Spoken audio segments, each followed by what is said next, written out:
Welcome, listeners, to www.IronRadio.org, the website and podcast for all things strength sports and sports nutrition. With your hosts, Lonnie Lowery. Remember, Phil is like a gnarled old oak tree held together with scar tissue and bone spurs. Rob Fortney. And I'm telling you, the pain that I would suffer was beyond excruciating. And Phil Stevens. Do it, Rob. You'll kill all those nerves. Thanks for listening. Welcome, IronRadio.org listeners. This is Lonnie Lowery. I'm an exercise physiology and sports nutrition professor of about 15 years, and I'm a former competitive bodybuilder. And this is the one and only Dr. John Mike. It's good to be back on the show. It's been a while. Things have been crazy and busy, and it's about 60, 65 degrees here. The sun is finally out, nice. And we all have loving having those weekend morning pancakes. I was making pancakes just the other day, and it looked so good. I took a picture of it. Like Mike Nelson will food blog stuff, and this, yeah. I don't know, it's just, you get that perfect stack of pancakes. I'm like, I should tweet that or something because, John Mike is going to salivate when he sees that one. That's right. Big old stack of pancakes. Okay, everybody, we have a lot of stuff going on here today. We have quite a bit of news and mail, which is sort of par for the course these days. So we're going to get through the news and the mail, and then after the break, Dr. Mike and I are going to talk about nervous system tweaks in the gym to boost your strength. There are a few things that can substantially increase your power output and force and that sort of thing, literally within minutes. And we're going to talk about those things. So, but first to the mail and news. Strength and muscle sport news. This first bit of news is from listener Karen, and Karen, I appreciate this. This is it reminds me that we can't get too excited about something, and in this case, it's curcumin. So, if you're not familiar, listeners, curcumin, it has all kinds of anti-inflammatory, sort of antioxidant type qualities. It's been researched and certainly sold for all kinds of things, from joint pain to like nervous system issues, stuff like that. So, but let me get to this. This is a little sobering, and we need to be neutral and sober here with this evidence. It says, this is from Science Daily, contrary to decades of hype, curcumin alone is unlikely to boost health. So it says there's a new scientific literature, a new review here on curcumin. It's found that it's probably not all it's ground up to be. The report in the American Chemical Society's Journal of Medicinal Chemistry cites evidence that, contrary to numerous reports, the compound has limited, if any, therapeutic benefit. Now, I've been taking a curcumin bromelain mixture lately, trying to find something to help me with my, my beat-up high-mileage joints, but it says since the early 90s, scientists have zeroed in on curcumin, as sort of that main active ingredient, if you will, in turmeric or, in curry powders and that sort of thing. It says curcumin makes up 3 to 5% of turmeric. It says there are more than 120 clinical trials to test these different claims, these health-boosting claims, either having been done or are currently being done. So it says these researchers' review of the vast curcumin literature provides evidence that curcumin is unstable under physiologic conditions and is not readily absorbed by the body. And, of course, those things aren't going to help make something a good, therapeutic substance. Additionally, they could find no evidence of a double-blind, placebo-controlled clinical trial on curcumin to support its status as a potential cure-all. Now, I don't like that little addition. No one is going to do a double-blind, placebo-controlled study with the hypothesis having anything to do with cure-all. Right. It's silly. Exactly. So that's sort of the journalist interjecting. So you got to be careful with some of these science journalists. But it says the researchers suggest future studies should take a more holistic approach to account for the spice's chemically diverse components. So I don't know. It seems interesting that this review seems to say it doesn't have any efficacy, and then they say future studies are needed. Well, if it's really doing nothing, why are future studies needed? I don't know. Now, it's good to keep in mind there are studies out there that suggest it does have anti-inflammatory properties and that sort of stuff. I'm sure you can find in vitro stuff, maybe even human clinical trials and that kind of stuff. But this is a big review. In fact, Science Daily, where this comes from, this is just the journalism outlet, really. It has other articles specifically talking about some of the benefits. So I think what we need to do is hone in on some of the key issues here. One is it's not well absorbed. We've talked about that on the show. And then researchers will mix it with different things. Like if you go on Amazon right now, like I'll buy occasional like herbal type stuff from Now, the Now company, and they have, I don't know, they probably have 3 or 4 different versions of curcumin products, some of which are supposed to be more bioavailable, and that, that sort of thing. So because this does say curcumin alone. So I don't know.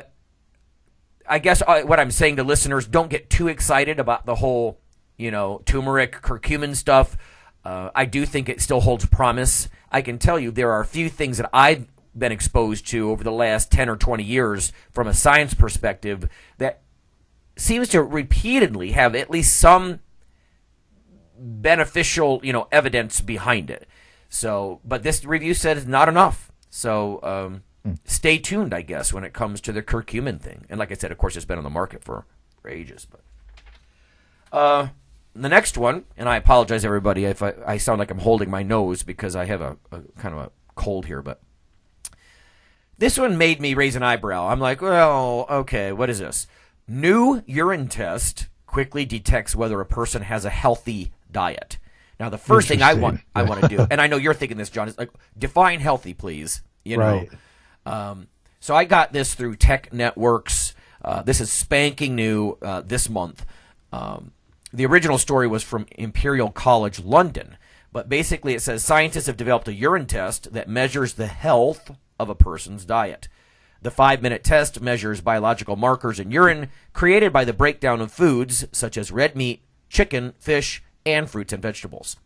Now, I think that's a little misleading as far as a lead-in because it says 5-minute test, but when you go look at the full abstract, and if you look later in this article, it does say that this is essentially you have to do breakfast, lunch, and dinner urine collections. And that should make sense, right? What you eat, and then what ends up in your pee, and then what you eat for lunch, and what ends up in your pee.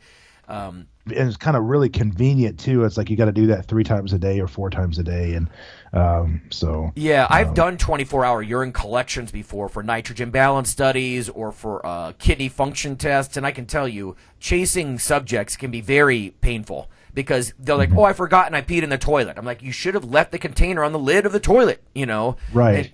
But anyway, it's 24-hour or even repeatedly across a day like this, you always end up with sort of non-compliance and stuff. But here's what they say.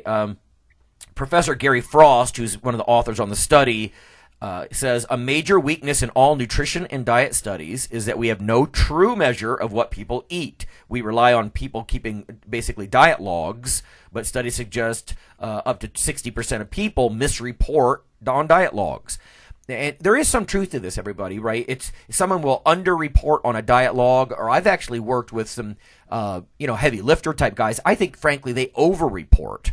Like I'll tell you, I remember there were 2 guys in some of the renal high protein studies I was doing. We called them the Beef Brothers, and these guys they started every day with they ate 3 pounds of beef. That's the first thing they did. They grilled up a beef burger, and I'm wondering, did they really eat that, or is that an exaggeration? So diet logs are sort of subjective. So they're trying to say what's in your pee that we can validate this. So the study was published in the journal Lancet Diabetes and Endocrinology, and I did pull the paper. They asked 19 volunteers to follow different diets, and then they looked at their pee. So they collected the samples again morning, afternoon, and evening. They looked at hundreds of different compounds. And here's what it says. The compounds included substances that are indicators of the consumption of red meat, chicken, fish, fruits, vegetables, and it gives indications indirectly, perhaps, on protein intake, fiber, and sugar. And then it says even specific food compounds like those that come from citrus, grapes, or green leafies, vegetables, were looked for. So they're trying to create this urine metabolite profile to frankly help researchers, not unlike what Dr. Mike and I do, like kind of validate a food record, right? Like, no, you ate more sugar than you said you did, or you ate, whatever.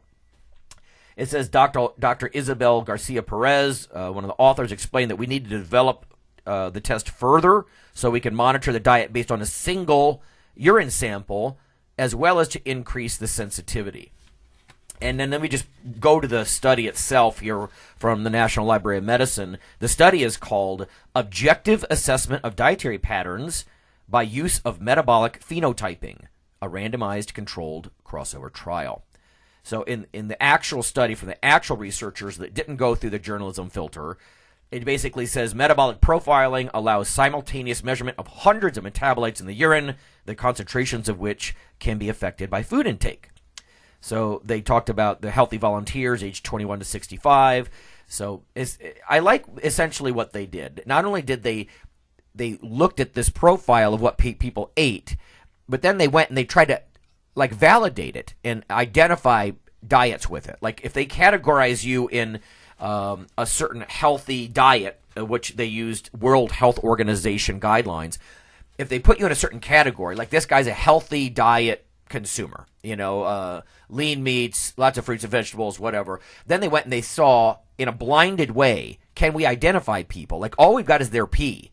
Did this guy eat healthy or not?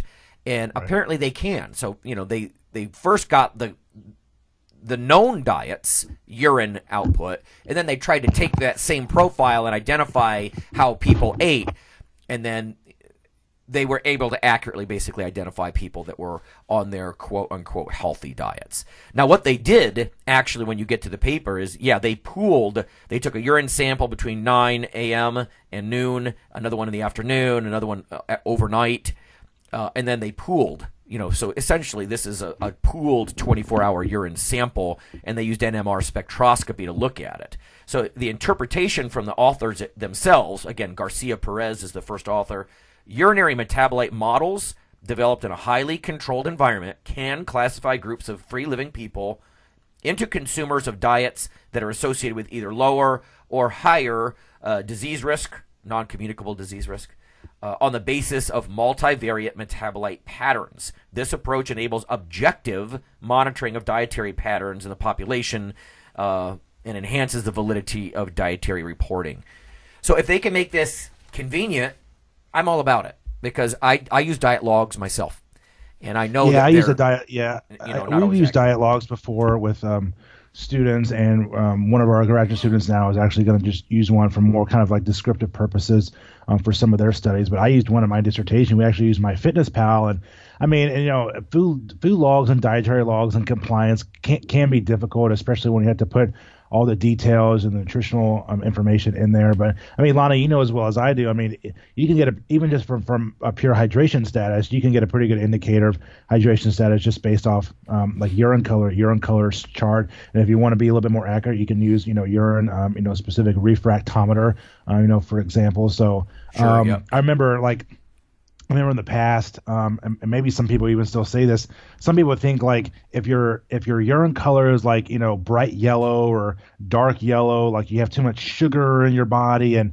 I'm just like, I don't even know where that even came from. But I mean, unless your urine color is, really dark yellow, or if you have extreme muscle damage like a rhabdomyolysis and your urine color is dark and Coca-Cola colored urine, for the most part, in terms of just hydration status, I'm not talking about like things in the diet. Right. You're fairly hydrated. Right. No, it's true, and you're right. When it comes to urine, in fact, I have a new urinalysis device. I'm going to relaunch basically my research on high protein diets and kidney function, because it always gets so much negative press, and there's no good evidence that in healthy people high protein diets harm kidney function. But so I've got a new device. It's exactly like one I used to use, and I am going to restart this. But you're right. I mean, guys like you and I right now, when it comes to urinalysis, I might look at nitrogen, or like you said, specific gravity. Is the person just dehydrated or not? And like you said, I mean, that's using a little refractometer isn't that different from just looking at dark urine. But you're right. What's causing the darker urine? So this new study could, if they can validate this stuff, and like I said, it's not that expensive, I'm all about it, because self-report is always a bit of an issue, when it comes to dietary stuff. So definitely. Okay, I got two questions.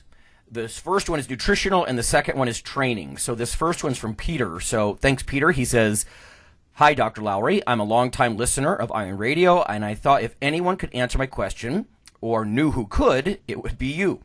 I've been researching amino acid profiles of different brands of whey protein isolates, and the differences have been disquieting and somewhat shocking. Put it this way, the last protein that I bought has less than half of the amino acids in it, despite claiming it has 26 grams of protein, than the one I just purchased, which is from New Zealand grass-fed cows, I believe. So I was wondering, do you know what variables change the amino acid profile in a whey protein?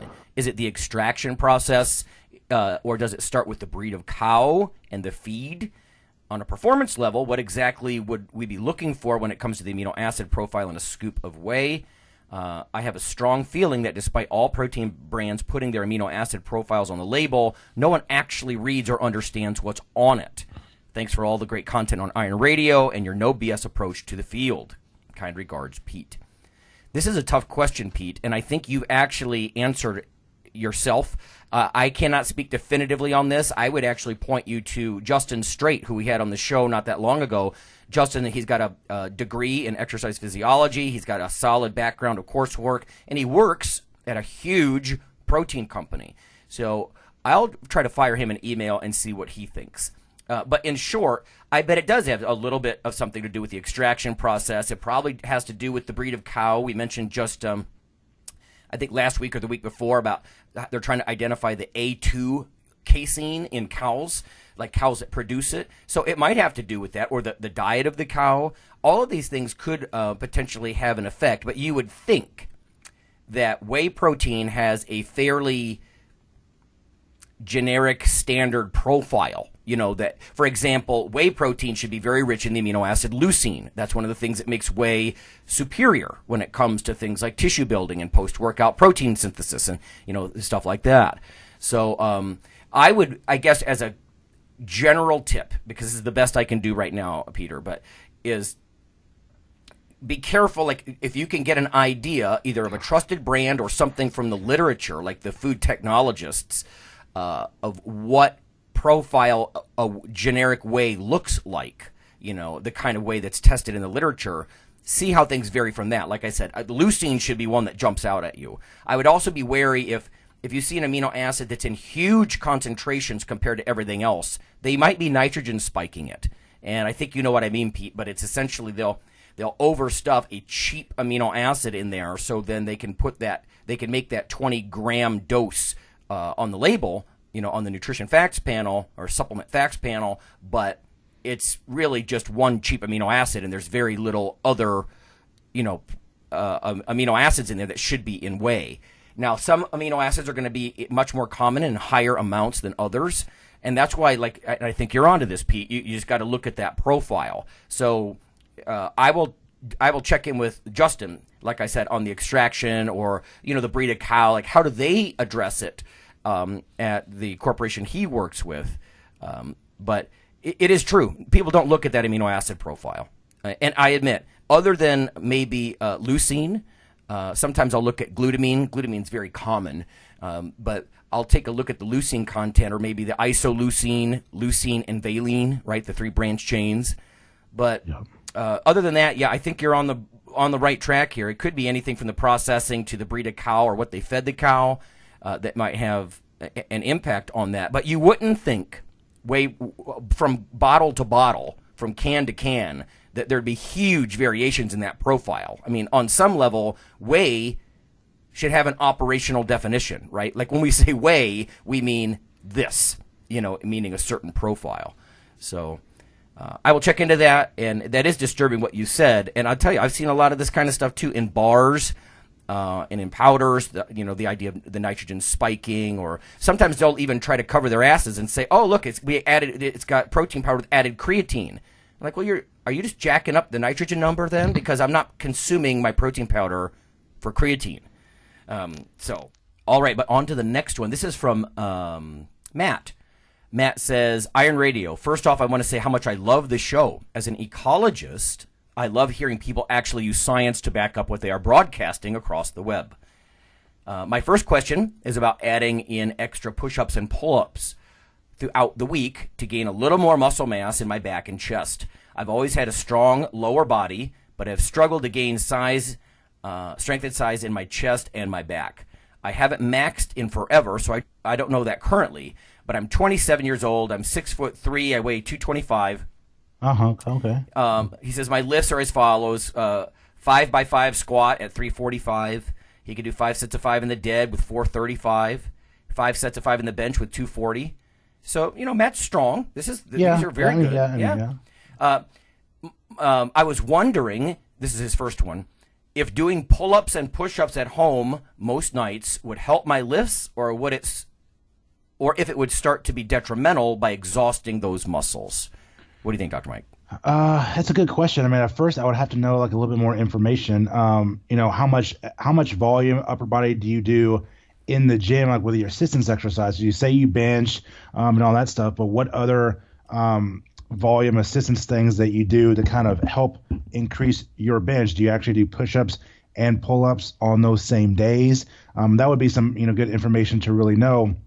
The other thing is, when you say you do push-ups and pull-ups like at home, keep in mind, especially, and this is more like a just food for thought. Most people that do push-ups and pull-ups, they're not going to be with load. I mean, can you externally load those and with a weighted vest or plates and with a belt hanging from you to add external load with the pull-ups? I mean, of course you can. But sometimes if you're doing maybe too much volume over a short period of time, that may potentially affect your recovery ability to go into the next upper body session. But it also depends on your training frequency. I mean, are you training upper body 6 days a week? Right, yeah. Or are you training it 2 days a week? If you're training it, say, 2 days a week, I don't really see how it's going to negatively impact your upper body sessions unless you're doing a lot of external loading, on those days as well, versus say 6 days a week. So it kind of depends on how your training program is set up already. Keep in mind too, one of the things about assistance exercises and of course volume work, you should be doing the things to work on your weak points, for whatever lifts that you want to increase. One of the things about pull-ups, and of course, Lonnie understands this too. And even like for me, I don't do a lot of pull-ups only because I'm at a high body weight. Like I'm 290. And so doing a lot of pull-ups, while useful, and I can do pull-ups. As a matter of fact, several months ago, somebody came up to me and said, I bet you couldn't even do 3 pull-ups. And then I go over the bar and do 12 of them. Yeah. Yeah. But the reason I don't do a lot of pull-ups is because I can't get the same amount of volume in doing pull-ups like I can doing other, back exercises and other volume work. So you kind of have to find out which assistance exercises work really best for you. I can tell you that just overall, you need to be doing twice as much posterior work as you do anterior work. So like a 2-to-1 ratio of posterior back work and glute work, hamstring work and low back versus anterior work, just to have more structural support and strength and power transferring to upper body movements. Overhead pressing is something I'm a really big fan of in many different variations. A lot of people that bench a lot don't do enough overhead work, and if you start incorporating overhead pressing into your training, you'll often find that your bench will actually go up. And a lot of it has to do with technical issues as well. It always comes down to really 3 things. It's something mental, physical, or technical. And more times than not, it's always a technical issue that you need to fix first. And then, subsequently, the physical or mental can either self-correct or maybe it's something that can, wait or maybe is not as much of a priority. So hopefully that helps. And if you have, further information, feel free to, send Lonnie and I, a message or send another, listener mail in, and we can kind of point you in some other directions. Yeah. I like what you said about we really need to know overall volume because if he's interested in hypertrophy, here's my concern about doing. Let's say he does tons of 100 push-ups and 50 pull-ups every night, regardless. I think on some level, if if his training volume in the gym is already pretty high, these could become what I call junk reps, right? So you're just kind of wasting calories that you could be using to grow. So with chins, like your point, John, chins have a certain amount of load, especially for a bigger dude. Push-ups, there's very little load. I mean, a grown man doing push-ups, that's muscular endurance work, I think, and I'm not sure anybody's going to get a gigantic chest doing push-ups. Right. And like I said, so that would be my concern. So depending on your volume, you don't just, and this is really, it depends on Matt, but don't do junk reps. If you start feeling like it's just exhaustive and you're just burning calories and it's just junk reps, that's not going to help you get any bigger, I wouldn't think. So the second question he has, we'll just do this quickly before break, and you sort of touched on it, John. Second question is about building shoulders for high-impact sports. I play on a semi-pro rugby team with my shoulders, take a lot of beating, various injuries over the years. I've sort of able to rehab them myself by researching physical therapy techniques, etc., along with some heavy lifting. My question is, what are your recommendations for building my shoulders to better withstand the beatings so that when I'm done with rugby in a few years, I can move into strength sports? I hope this isn't too long. Look forward to listening to you guys for years to come. Thanks, Matt. Interesting question. I of course, strength coaching is my background, and I still consider myself, a coach to some capacity. But one of the things I think is important to understand about just anatomy and structural anatomy about upper body and shoulders, shoulders really respond, and it kind of depends on goals and sport and what the characteristics are of the sport. But overall, shoulders and delts, they're more type 1 types of fibers. And we can talk about muscle fiber types, all we want, but just because you might be, heavily type 2s and fast twitch, it doesn't mean that you don't have any like slow twitch fibers. But for like hypertrophy, and of course, strength, and they all overlap, but shoulders respond very, very well to higher amounts of volume. Not just, weight or load, but just higher volume in general. Of course, when you're doing like 10 sets of 10, you're not going to be using 500 pounds, right. sort of speak, but they respond pretty well to volume. But take something like an example I can give you. Even though I do like max overhead work, I don't do it often, but I also do a lot of dynamic effort work. But I always follow up dynamic effort overhead press work with something strict or something that's for volume, right? And so even though I may do 5x5 dynamic effort work on those days, I would always follow it up with 3 or 4 sets of, say, seated dumbbells, and then add in maybe some lat raises after that, or band pull apart, stuff like that. So where shoulders respond really well to volume, they also respond pretty well to stability. You can have bowling ball shoulders, but not be able to stabilize at the top movement very well at an overhead press, considering you have to have a lot of trunk stability as well. And so they respond very well to volume and hypertrophy, and stability. You might be able to, overhead press, 185 or 225 or whatever it may be, but, doing some, a half baby get up, with a 15 or 20 pound kettlebell, or some body weight movements and some, primal chain types of movements that there's no load, and you actually have to control the movement and control yourself eccentrically. A lot of times for people, that's really difficult, because they're so used to having their prime movers take over for a lot of stabilizers and synergistic muscle activity. So, try to incorporate, volume and aspects of stability. And I think you'll find in a very short period of time, anywhere from, 2, 3, 4 weeks or, a few months, that you feel more stable and you feel more strong. Because when you're more stable, when your body feels stable, your nervous system can actually work with you instead of against you. That's good. I know you're way better versed, brother, than I am with some of the overhead stuff. It's interesting what you just said about the volume thing. When I was trying to take up as much space as possible, I didn't do I didn't do like a huge amount of direct shoulder work. I would sort of do like literally 3 sets in the middle of the gym. I'd grab some heavy dumbbells or a barbell, and I was not that strong compared to you. Not strong, right? But like 185, maybe 205, and just try to do a couple of reps, But that's interesting. You don't about even the see. You volume. don't even see that. You don't even see like people overhead pressing unless you're a strongman competitor. I mean, you don't even see lay people at the gym and guys even overhead pressing. 185, 205, or even 225. You just don't really see that. Yeah, and I sure don't now. I'll tell you. But I know, right?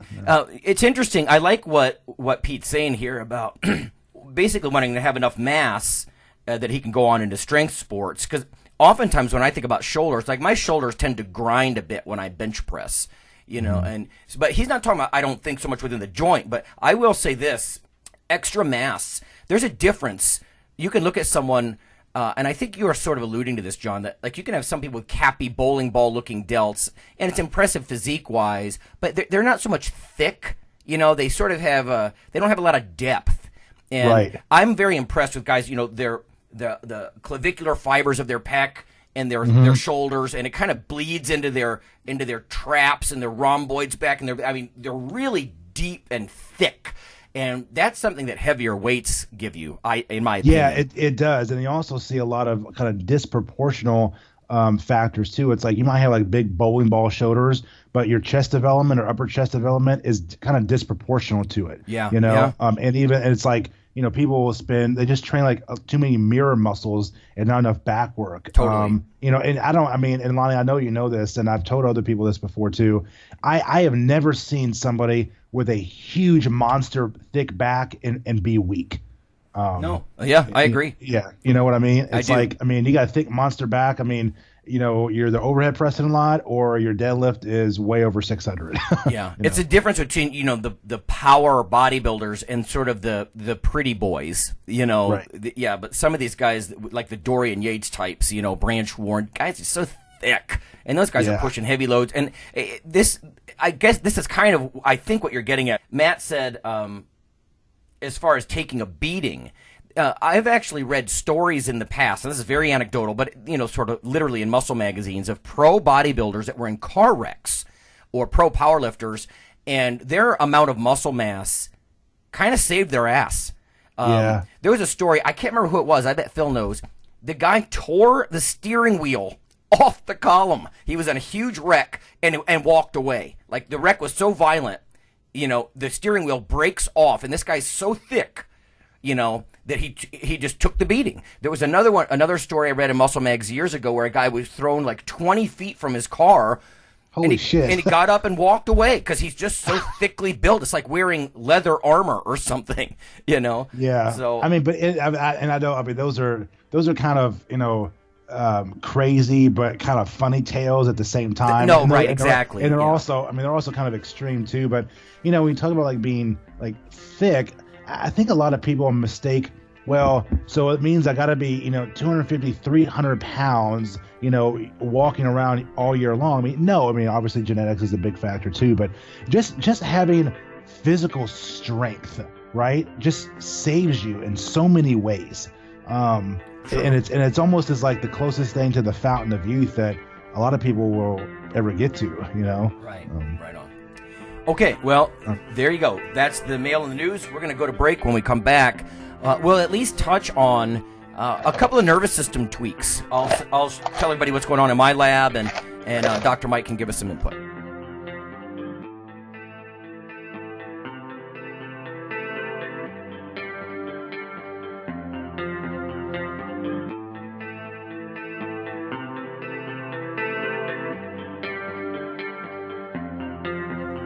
Hey listeners, this is Dr. Lonnie Lowery. If you've ever had anyone critique you on your protein intake as part of your weightlifting lifestyle, oh, you poor meathead, all that extra protein is going to rot your kidneys or weaken your bones or dehydrate you or give you gout or who knows what. There is a book available. You could simply Google CRC Press and Lowery. And what I've done is reach out to experts all over the world and create a book, a single compendium that you can hold up and say, this is why I consume extra protein. This can be very valuable when you're being quote-unquote educated by various professionals on the topic. There's an enormous amount of literature in this book on the safety, the effectiveness, how protein works in cells, the history of protein in weight trainers, much more. So again, please check out CRC Press and Protein and Lowery. You can just Google that.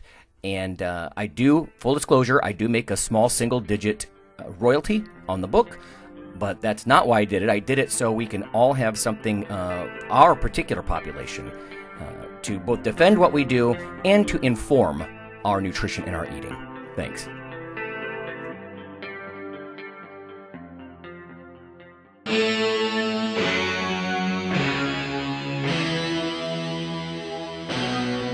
Like your weekly fix of Iron Radio?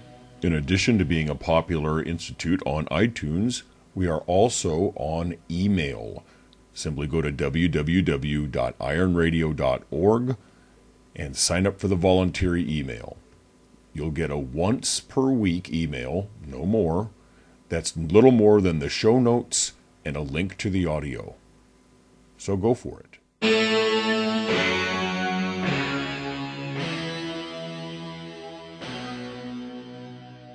All right, folks, we're back. It's Lonnie and John, and we are going to discuss nervous system tweaks, things that you can do that acutely, like more or less immediately, affect your nervous system.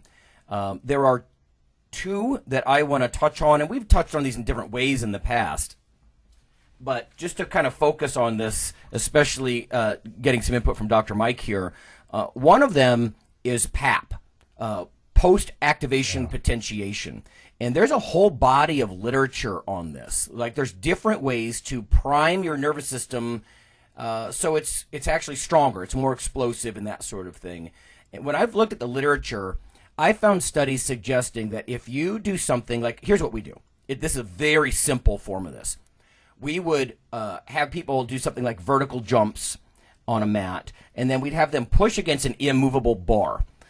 Like there's so much weight, there's students hanging on it, like it's not going anywhere. You lock the bar in place, and they do a maximal voluntary, just isometric contraction. Just push as hard as they can. The bar's not going anywhere for a count of 10.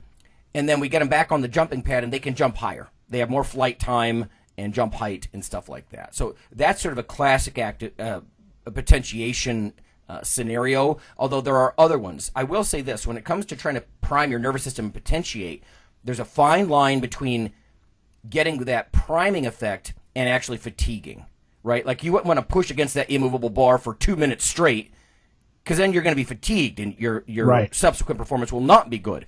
And so when I look at this literature, I wanted to know, how long does potentiation last? And I think a lot of it depends on the potentiation protocol, but I've read papers anywhere from 3 minutes to 40 minutes. I don't know about that 40-minute. That seems awfully long to be primed. Yeah. But what are your thoughts about that stuff? Talking about post-activation potentiation, and I've talked about this in some of my classes and stuff before. It's basically kind of like acute enhancement of muscle function, and really the performance effects of PAP really come from kind of like suggest like low like ballistic exercises also provide like an effective stimulus, but they're kind of modulated, by loading, like recovery and physical characteristics. But essentially, you'll see a lot of in the science with depth jumps and weighted jumps really produce kind of the most effective for actually inducing PAP. Okay. So that's kind of the science sort of definition.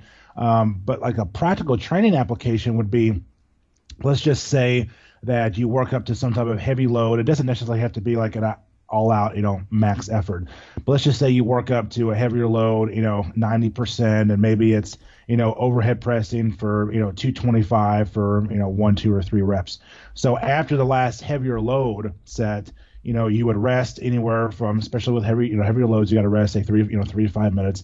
And then you do a back off set or a drop set with a significant lower load or lower percentage. So let's just say that your last set was 225 and your drop set, which would induce PAP, would be say 165 or 175, and you go to failure or pretty close to actual failure. So it's essentially a way to potentiate and increase strength and hypertrophy by it kind of makes supposedly it makes the heavier loads feel lighter over time. And it's a way to increase like explosive power performance as well. Now, The issue is that the impact of the recovery duration actually needs more research, suggesting anywhere from like 1 to 6 minutes. Okay, have been prescribed like successfully for under like multiple instances, while the actual effect of strength and like sex or like male versus female's response is not really as clear. But I will say from experience, and I don't do this a whole lot, but I think, and this is just from experience, it's kind of more anecdotal.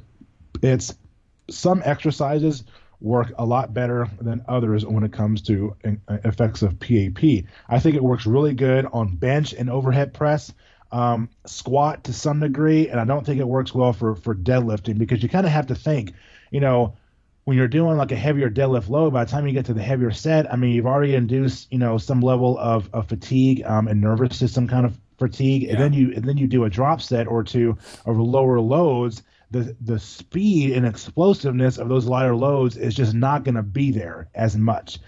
So it's kind of exercise and load dependent as well. All right, let me ask you, John. Let me ask you this, because you mentioned practical. You tend to do that a lot, which is good. Like, what's the practical application? So let's pretend someone's at a meet or they're getting ready for their heaviest set in the gym. What would you do? Like, could somebody actually during their warm-up sets before they go out on the platform, could they do something to potentiate somewhat? What would you do? I'm not sure if I would do it like in an actual meet, because and I mean, in meet competitions, I mean, it's not really about potentiation. It's really about pure 1RM, especially with some type of powerlifting meet. But I would think it would work pretty well with strongman in terms of actually increasing like work capacity and some extra time under tension, lactate production, and enhancing metabolic glycolysis and metabolic stress, which is one of 3 factors that facilitate mechanisms of hypertrophy. But you don't have to do it, I think, with just heavier loading. I mean, you can also incorporate aspects of like complex training as well. So you do some type of multi-joint exercise, and you immediately followed up by an explosive movement, right? So let's just say it's you do a set of 5 on squats, and then you immediately follow that up with say just vertical jumps. You can also do it with say lower end depth jumps with some type of load. Maybe it's 15 or 20 pound dumbbells. You take a step off 8 or 10 inch box. You squat down, and then you drop the dumbbells, and then you explode up maximally with the jump as well. So you're also potentiating, but it's almost it's a little bit different effect versus the potentiation is more you work up to a heavier load, and then you drop off, to a lighter load, and supposedly it makes things more explosively. So yeah, and it's still it's been around, a lot, and there's a lot of really good, interesting science on it. And there's always, more work and practical application to be done. Yeah, anecdotally, I can tell you, like I used to work up to my usual for years. I work up to 405 and do like a set of 6 or 8 reps in the squat, and then my final set was a burnout set with 2 1/4, and it always felt so light. Because I was kind of primed. Now, I will say this. I'm going to add a layer of a complexity to this. You mentioned gender differences. We're actually taking we're going to present at Experimental Biology in Chicago in April, and one of the students and I have been looking at gender differences in what coffee does to one student is looking at what coffee does to potentiation, and the other is looking at the stretch reflex. So just to be very clear, right, potentiation is sort of, lingering elevated performance, like you said, a couple of minutes. The stretch shorten cycle, or the stretch reflex, is another nervous system phenomenon. And maybe I'll put a little picture on our Facebook page that actually my son made for me. But the idea with that, of course, is that your prior stretch on the muscle, it doesn't just create an elasticity with the soft tissue. There is a real neural component with this. You can actually affect the motor neuron and sort of this spinal reflex. And we've touched on this in shows in the past, but yet another way to do that. And like I said, so one student I have is looking at the additive effects of caffeine and coffee on potentiation. And as it turns out, it does look like it has an effect, because we were hovering around statistical significance with just our little 10-second pushes, with the isometric kind of approach to the potentiation. And then when they came in and they drank coffee an hour before, the performance was definitely better. So Yeah. it was interesting that the coffee seemed to boost that priming effect of potentiation.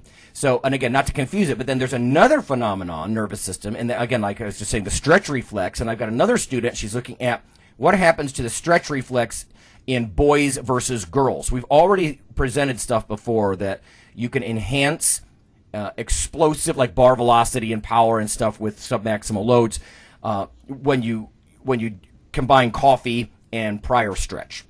So what one of the students is looking at is she's actually looking at is there any difference between boys and girls? And I can tell you in that literature review, I was surprised in 2012, since 2012, there's been a couple of papers that suggest that women may have a superior stretch reflex in some ways than men. There's an ocular test where they can do with your eye. That there's the patellar reflex. A lot of people familiar with, like they hammer against your patellar tendon there. And there's some suggestion in the literature that women are better at this than men, and that surprised me. So I guess when we talk about lifts, all I could really say would be that the stretch reflex, whether you're going to drink coffee first or not, and again, the coffee does have an additive effect. It looks like probably a 10% or so additive effect. The stretch reflex, we've seen like strict reps, like pause reps versus stretch reps. We'll see 28% differences in stuff like force output. Yeah, right. Force output for sure. In terms of, because I know you've done a lot of explosive and 1RM testing with the use of caffeine, and one of the things that another faculty member here wants to do with some graduate students is actually do like a kind of a caffeine timing study versus say like immediately before, 30 minutes before, an hour before, and even so, and kind of look at the timing, because there's really, as far as I know, there's not a whole lot of studies on actually looking at caffeine timing. Well, right? there is this. I mean, I think there's a general agreement in the literature that it's around 60 minutes. Right, exactly. But there was a very weird paper that came out a couple of years ago, and I don't have the author in front of me, that actually said that doesn't coincide with peak blood levels. Like you would think that 60-minute is right where your blood levels are peaking, and that's where your performance peaks. But apparently that could not. Also be that could also be like if blood levels aren't peaking at 60 minutes, it could also be because that person may not be a good responder to caffeine too, or True. the type of caffeine. Or it could be their genotype. It could be co-ingestion with carbohydrates, or there's a lot of stuff. Yeah, even body fat levels affect that apparently. So, but that 60 minutes before the max effort, that I think there's a pretty good agreement in the literature with that. But you're right, a lot of that stuff needs teased apart more. So let's make this practical. Stretch reflex. To me, one of the things you can do with this would be the kind of speed work that you do. So, like, if you're going to have 30 to 50%, let's say, of your max in the bench press, you could purposely sort of get that stretch in the bottom. I'm not saying bounce it off your pecs like a trampoline necessarily, but kind of with that kind of idea. Rather than a strict, pause for 1 second at the bottom and then press very strictly, purposely getting that stretch in the bottom. It does ignite your motor neurons. It does affect your nervous system. It is not just like a muscle elasticity thing bouncing the bar up. So, I when I've done speed work, for lack of a better term, there's two ways I do that. One is the bouncy kind, where you're literally getting that stretch and blowing it up. And the other is a pause and go. It's not going to ignite the stretch reflex in the same way, but it is... You do get sort of that sort of on a cell level, that actin and myosin start to grab. You're getting very tense in the bottom of the movement, and then you explode maximally with a 30 or 50% load. So it's max effort, not max load. And so those are the two ways that I kind of like to do this speed work, right? One is pause and go, super explosion, but the other is purposely getting stretchy and trying to invoke the stretch reflex. Awesome. Final note with this stuff. The reason I brought this up is because if you do these sorts of things regularly, like get potentiated before you do that burnout set, or you do some speed work along with just the heavy loads all the time, not only are the lighter loads that you're doing with some of this stuff probably helpful to joint longevity and stuff, but I really think you'd get a super training effect out of this. After months and months of this, that you're actually, if you can actually generate more force or power because you're doing something like potentiating before the main event, or using the stretch reflex to get extra, performance out of it, over time, that boosted performance, even if it's just a few percent, it should add up, right? You're more explosive, or you're generating more force, or whatever it is, and over many months, you got to think that that's going to have a cumulative effect, you know, sort of a super training effect. So anyway, so there we have it. We've talked about that in months past, or years past. Now it's been a long time. So yeah, there are nervous system tweaks, and like I said, maybe a little diagram I'll put on Facebook or something will help explain that. But I just think they're interesting concepts, and like I said, in our lab we're looking at how caffeine affects them, and it does seem to be additive, not synergistic, but at least additive. Whereas the coffee, whether it's potentiation and that lingering priming of the nervous system, or whether it's the stretch shorten cycle and the stretch reflex, the coffee does seem to help. And by the way, it helps boys and girls, and that's what we're going to be presenting in Chicago. So that's it. Awesome. All right, everybody. Thanks. We will see you again next week. Alrighty. See you then.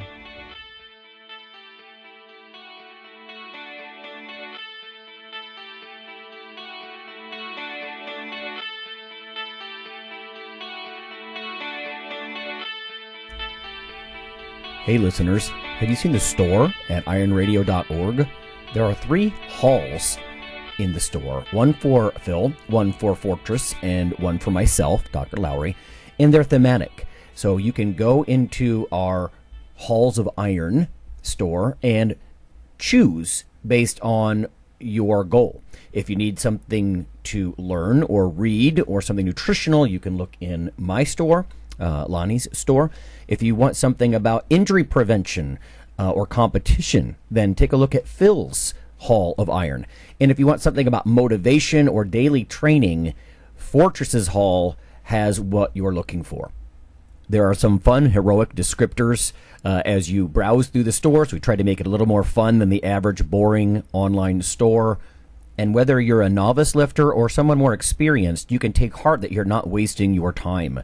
The things that we put in each Hall of Iron are actually based on our own recommendations. Protein powders that we know to be good, knee sleeves, wraps of some kind, things that Fortress uses in his own training. The stuff you see, you know is good. This way you don't waste time. So check out the Iron Radio store at ironradio.org, and let us know what you think on the forums, and certainly you can request products and we will screen them before they go in. So thanks for listening.